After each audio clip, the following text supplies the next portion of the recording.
Okay. So, good evening sa inyong lahat mga ate at kuya. Pasensya na. Di ako masyadong prepared kasi ang dami ko ginagawa eh. But anyway, sana po ay nag-enjoy po kayo. And I was out few days. So, makipansin nyo, recorded yung video natin. But anyway, we'll still going to continue. Kukontinue natin yung usapan natin in regards to the under the law with your quiz sa batas po, Attorney Mox. So, bibilisan lang po natin para hindi kayo mahirapan. So, ang topic natin ngayon is about yung pamana at saka yung isa na kumbaga uh, paano ba natin makasuhan ang isang asawa na paano ano yung epekto ng hindi kumpleto ang requirements ng kasal. Kung hindi mo makomply yung requirements sa marriage according sa batas, ay ano bang epekto nun? No? Ano bang epekto nun? So, before further ado, no, tingnan po natin yung Under the Law episode 39. Ayan. Um, okay, so tingnan ko na kasi may requirements dito sa Philippines, no? Under the law, under the civil code. Okay. Ayan. So anyway, so we're going to start. Okay, so thank you so much sa mga nanonood right now. So anyway, topic for today, Pulido versus People at saka Aquino versus Aquino, no? Ito yung isa sa mga case, very favorite case, landmark case to kasi may mga detailed na batas na hindi uh, perfect yung pagka-explain.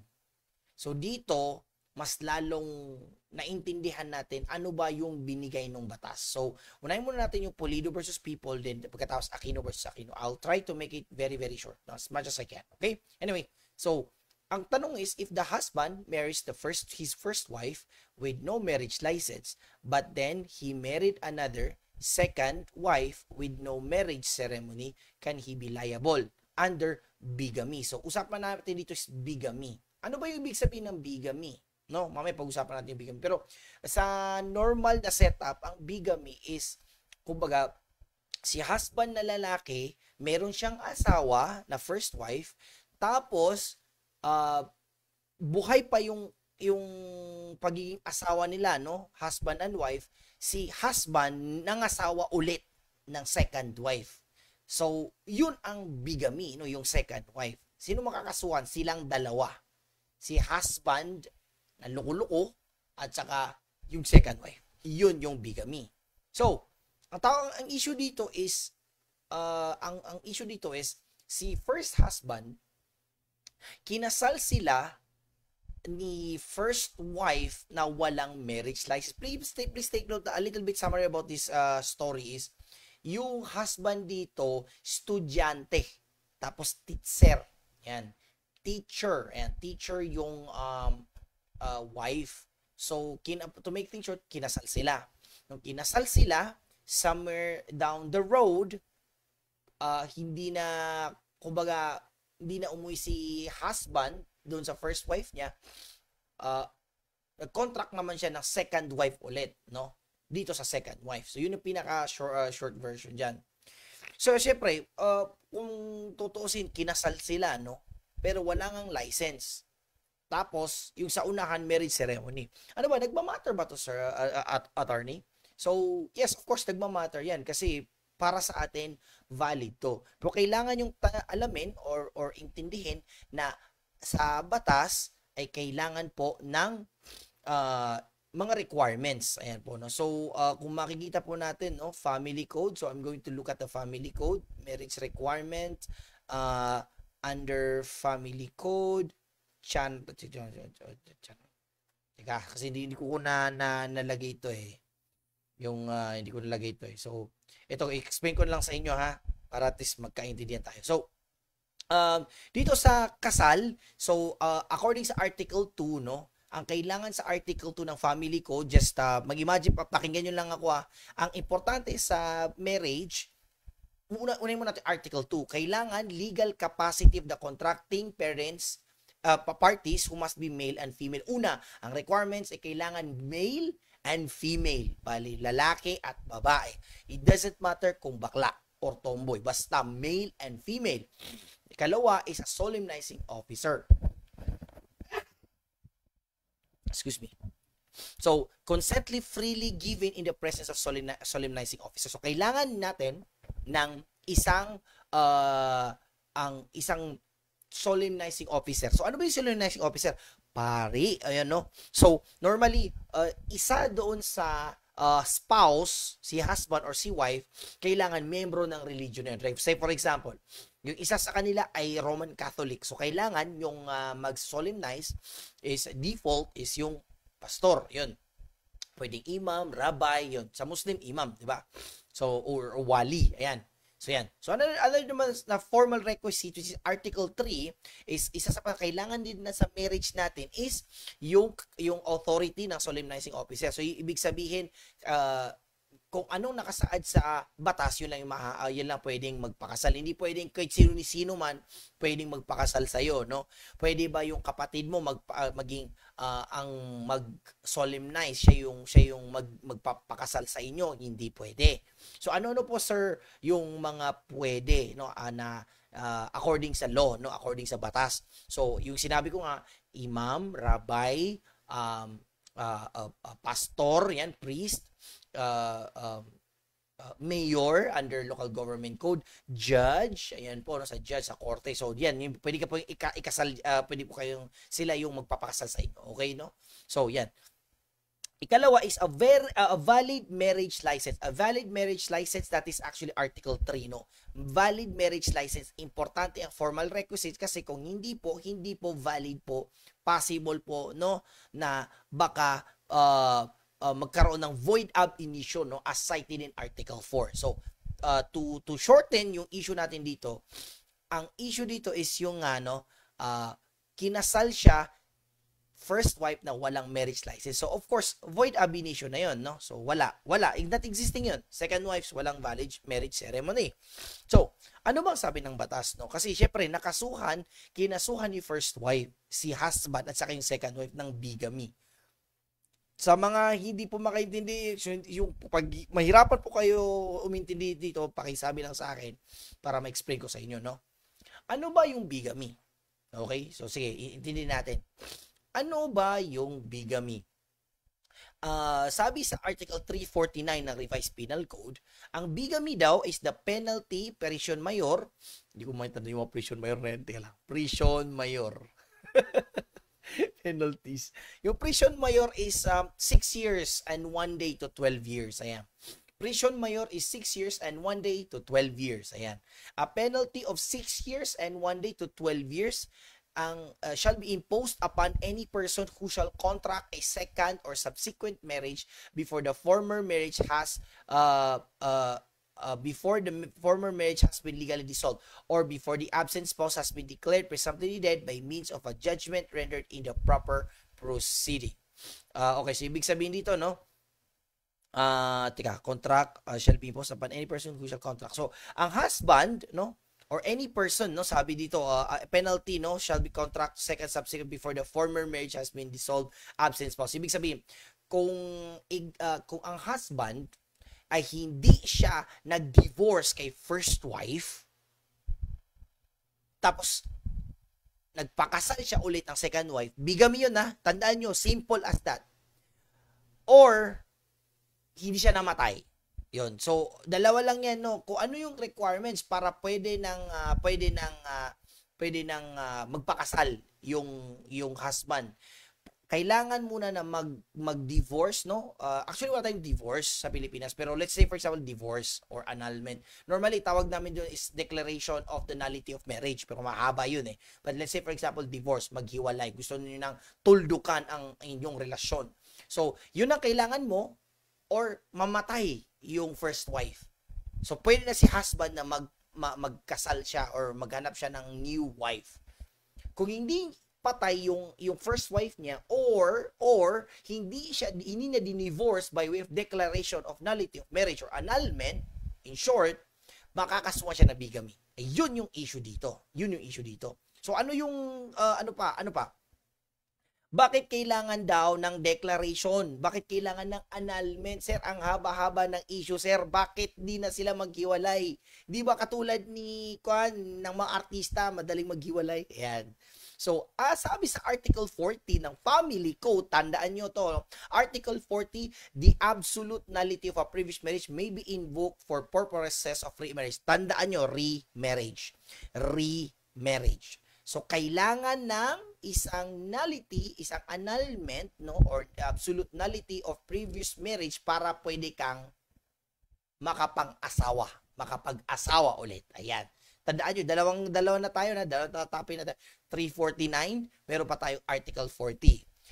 Tapos, sabi dito sa Pulido versus People, Pulido may raise the defense of a void ab initio marriage even without obtaining a judicial declaration of absolute nullity. So, di ba kinasuhan siya ng bigamy? Kasi daw, wala daw silang, hindi daw nag-annulment, hindi naman patay daw si first wife. Pero di ba sinabi ko, di ba nakita nyo dito, sabi niya, walang marriage license.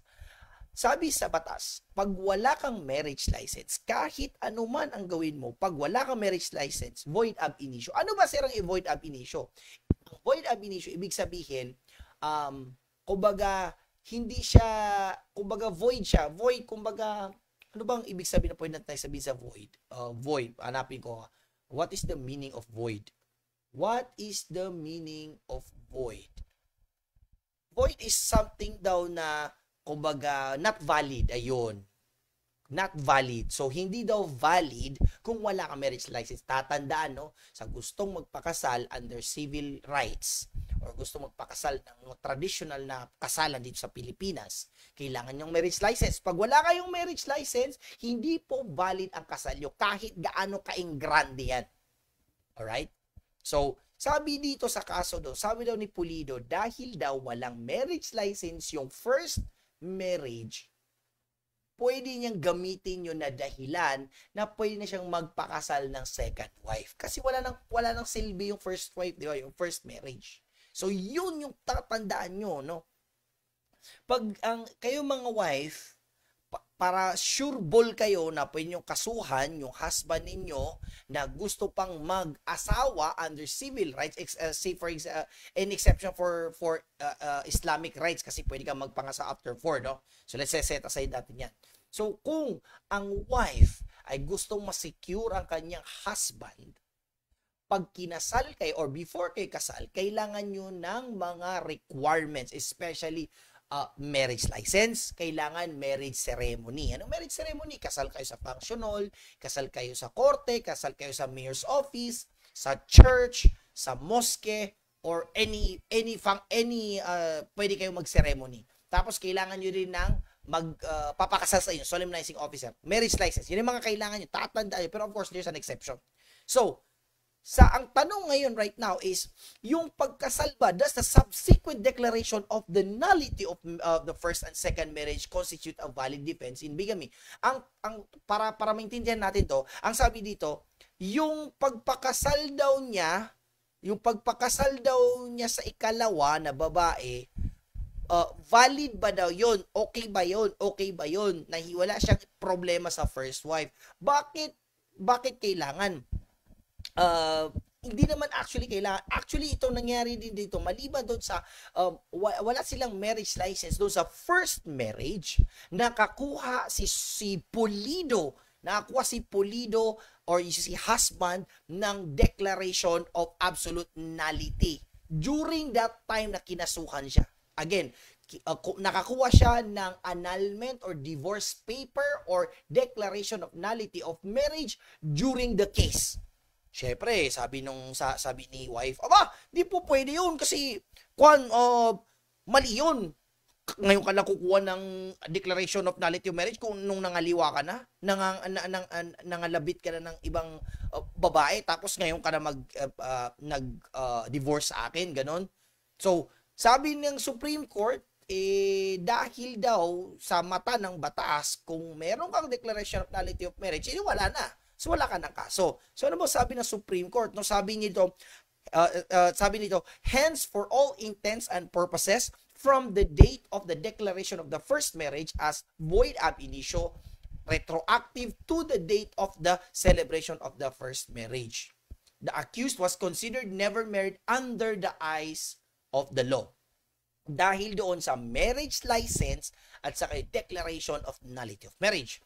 Consequently, with the declaration of nullity of the first marriage, the first element of bigamy, that is that the accused must have been legally married, was lacking.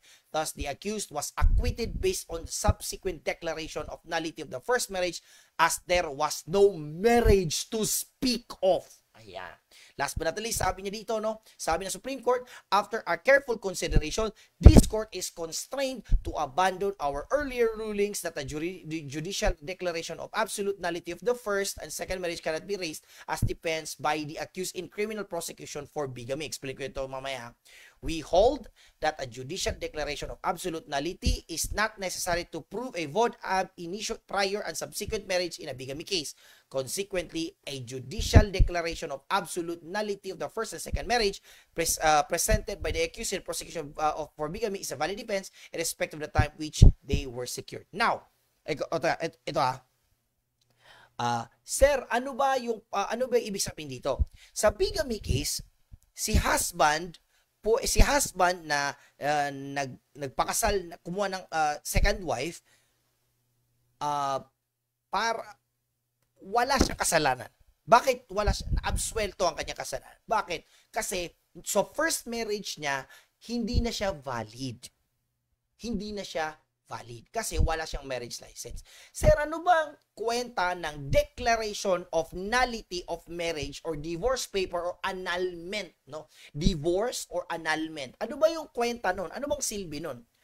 Pag meron kang declaration of nullity of marriage na granted ng korte, or meron kang annulment na approved by the court, or divorce na approved by the court, yun na lang para maintindihan nyo, pwede kayong magpakasal ulit. So, the declaration of nullity of marriage is only necessary for the purpose of remarriage, para pwede ka na pong makapangasawa. Right?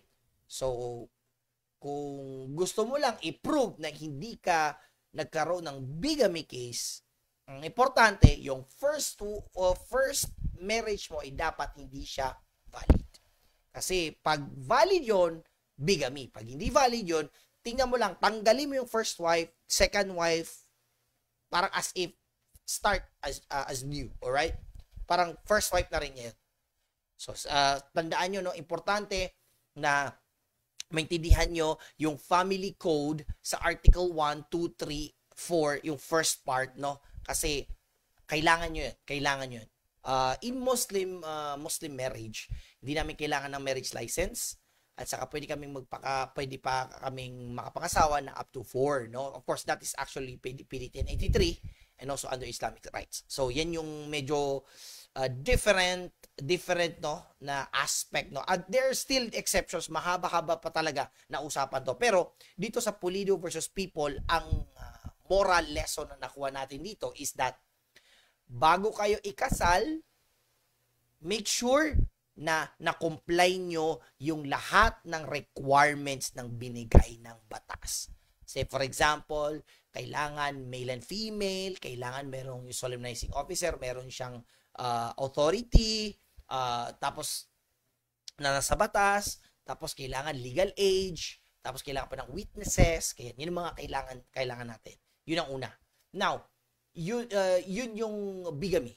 You can prove it, the bigamy case, kung mayroong validity or valid yung first marriage. Ikalawa, para pwede ka nang magpakasal ulit, you need a declaration of nullity of marriage granted by the court. Ayan. So, yan po, no? Salamat. So, okay, so number 2. Ito naman pamana. Ayan.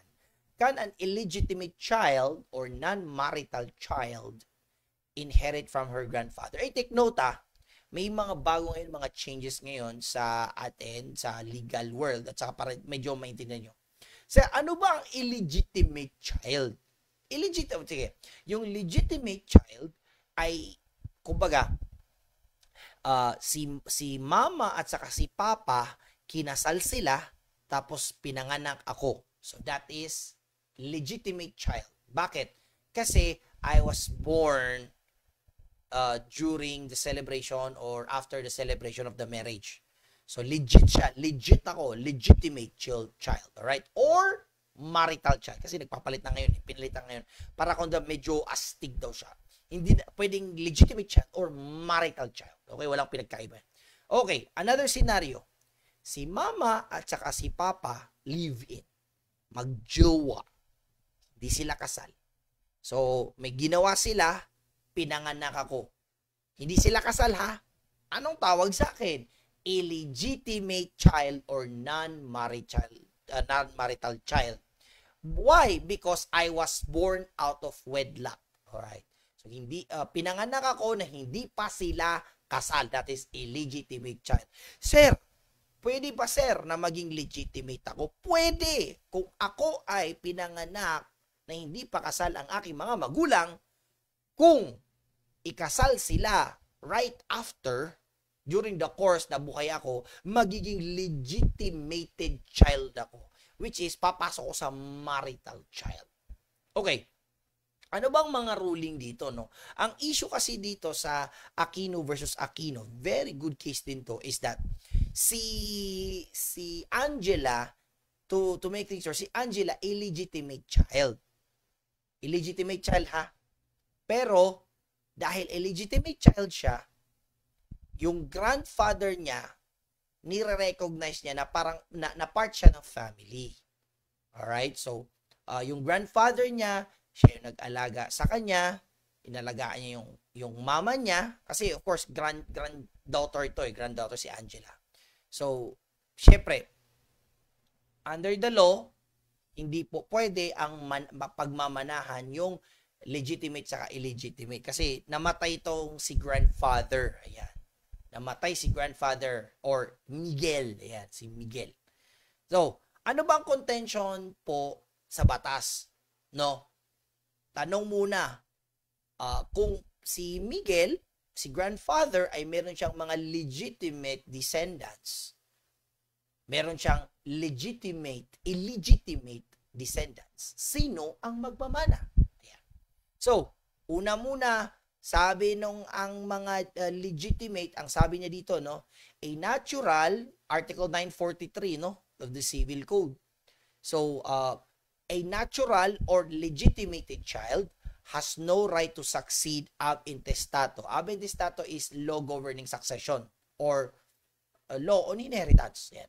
A natural or legitimated child has no right to succeed ab intestato from the legitimate children and relatives of the father or the mother who has acknowledged it. Nor shall such children or relatives so inherit from the natural or legitimated child. Now, according dito sa Article 943, no, ang legitimate children at saka yung illegitimate children, hindi pwede silang magmanahan. Alright? Ano ba yung legitimate children? So let's say, for example, para magkwento tayo, no? Husband and wife. Husband and wife. So, legit to, no? May anak sila. So, legitimate yan. Legitimate yan. Si husband, siguro na in love sa isang babae, hindi niya pwedeng kasalan to, pero may anak sila, illegitimate siya. So, bali, legitimate and illegitimate. Pwede ba silang magmanahan? Pag mamatay to, pwede mong manahan. Pwede mamatay to, pwede mong manahan. Hindi po pwede. Hindi po pwede magmanahan sila nor the father. Alright? Or the descendants. No. Yun yung Article 943. Alright? So, yun nga sabi niya, no, has no right to succeed. Ayan. No right to succeed. Alright.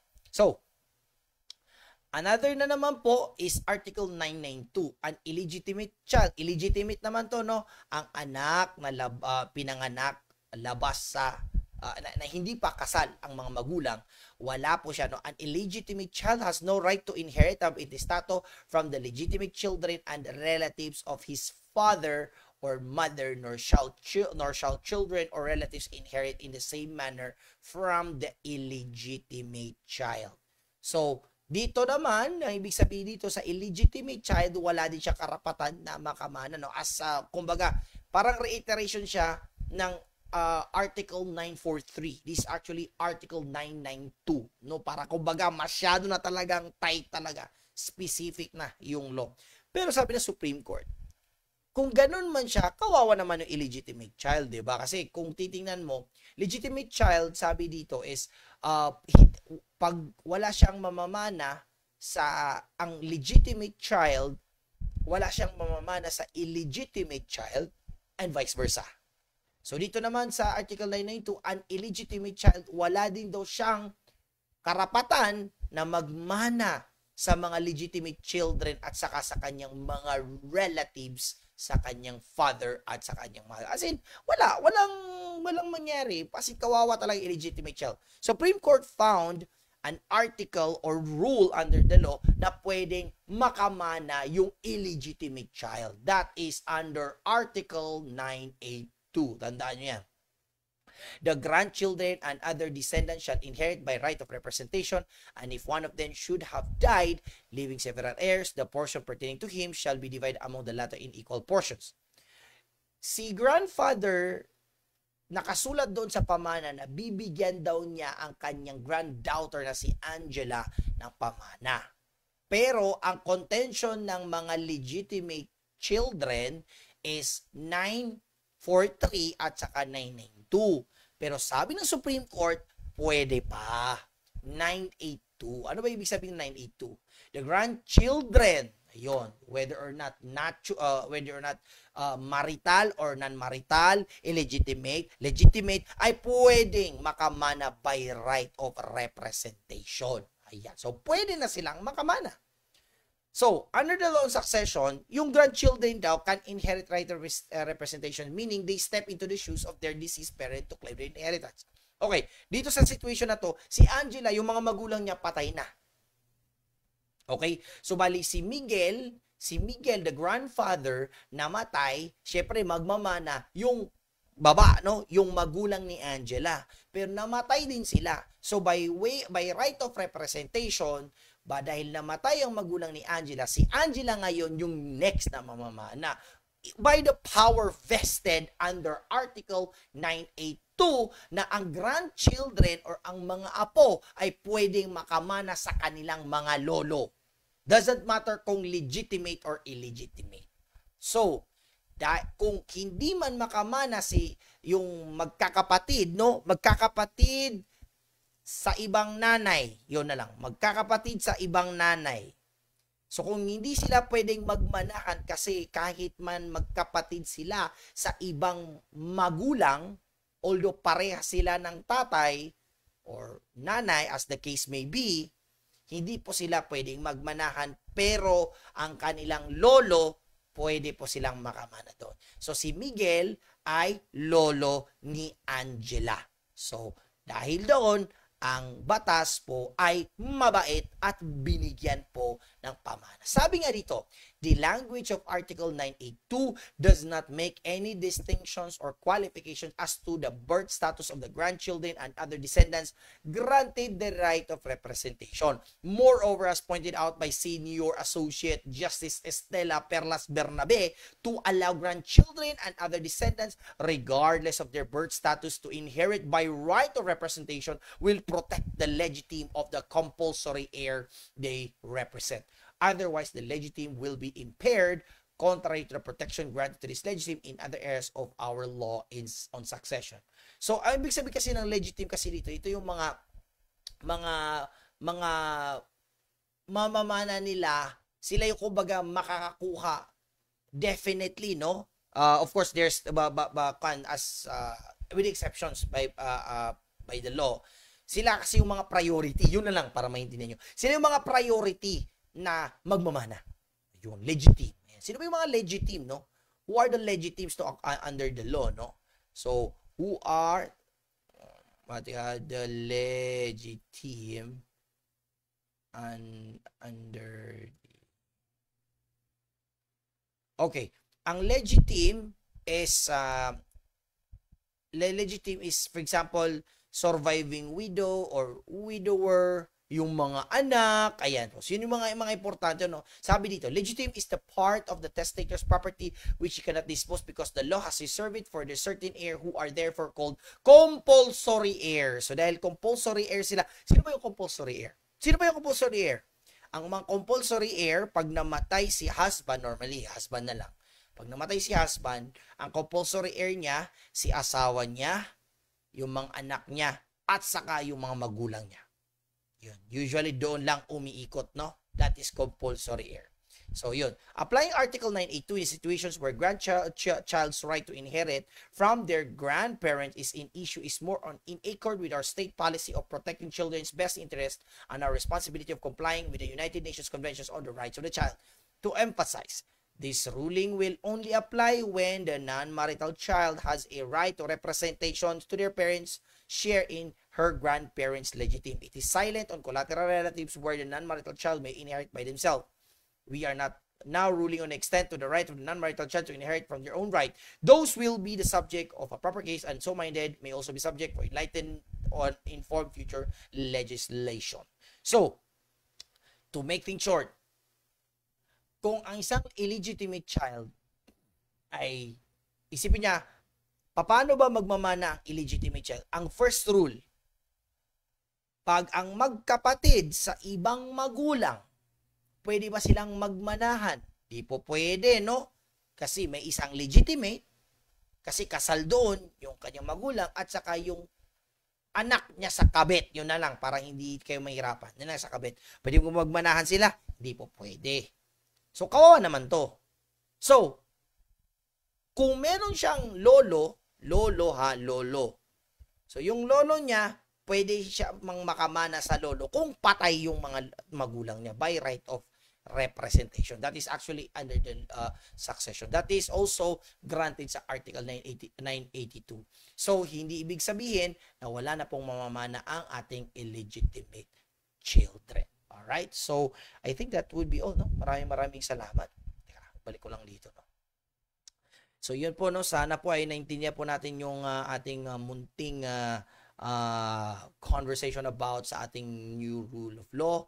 Try po natin pong mag-discuss ulit ng other mga topics para bukas. Again, ito po ang inyong Kuya sa Batas, si Attorney Mox. Papasalamat sa inyo and good day sa inyo. Huwag nyo kalimutan pong mahalin nyo inyong asawa dahil sila po ang tunay na batas. Bye-bye!